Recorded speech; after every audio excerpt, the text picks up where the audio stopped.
Hello everyone and thanks for hanging out with me. Today I want to talk to you about the Ioniq 5. I think this is the next chapter in EVs, at least for me. For me it was always, well, there were a few cars that were very interesting to me from the start. It was the Hyundai Kona Electric when it was announced.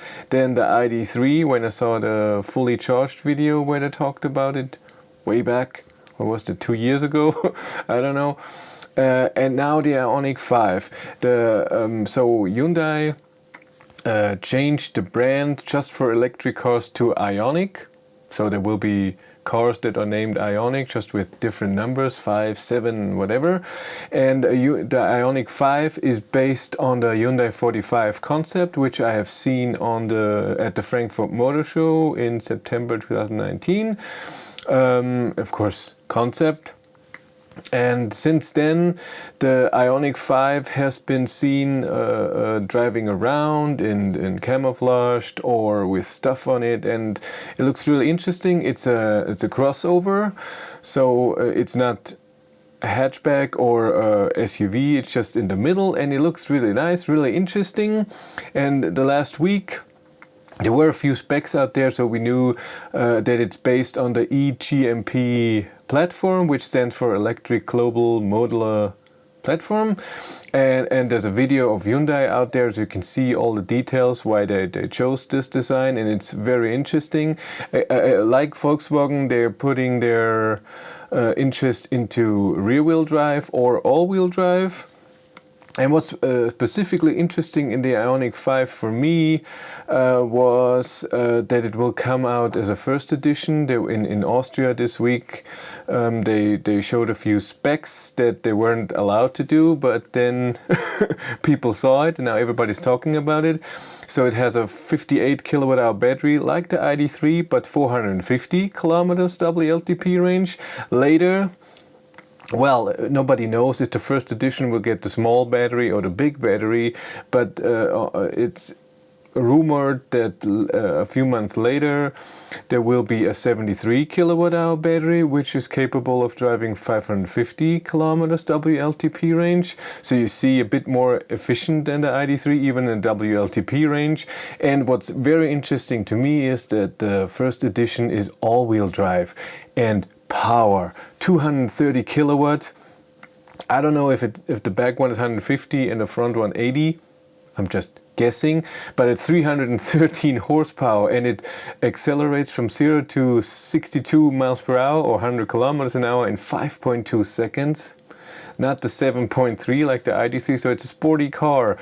Like I said, the battery is the 800 volt system. They have a new design how to charge then on 400 volt chargers, and should be all working fine.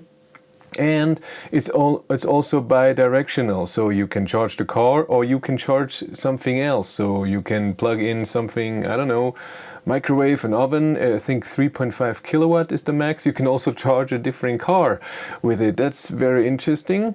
AC charging should be 3-phase 11 kilowatt. DC charging, nobody knows the exact number. What they're saying is 20 to 80% in 15 minutes. And if I take the 58 kilowatt hour battery, that would mean an average speed of 140 kilowatt. And it sounds not that much, but it's an average and it goes up to 80%. That's a lot. They also say 5 minutes for 100 kilometers of range. It's also very nice, but we don't know if they use the small battery or the big battery for this. I took the small one for my average. The size, it says 4.64 meters long, 189 meters tall, 160 tall, and width is 189. Wheelbase is 3 meters. I have no idea what the ID.3 has. What's also interesting is, for me, is that the motor is oil cooled, so there's an oil in there that cools the motor, and I'm guessing then the heat can be scavenged, I think, for the heat, to heat up the car and everything. It's really nicely done. Like I said, in Austria, they on their website of Hyundai, there were some specs that have been removed since then, and you also could get a hold of one of the first edition and put 1,000 euros down and reserve one of the cars. I tried to do that, but you can't do it when you're not living, so you have to put an Austrian address in there, and I don't have that. In Germany it doesn't work yet. There's one dealer who's saying he could, but nobody knows.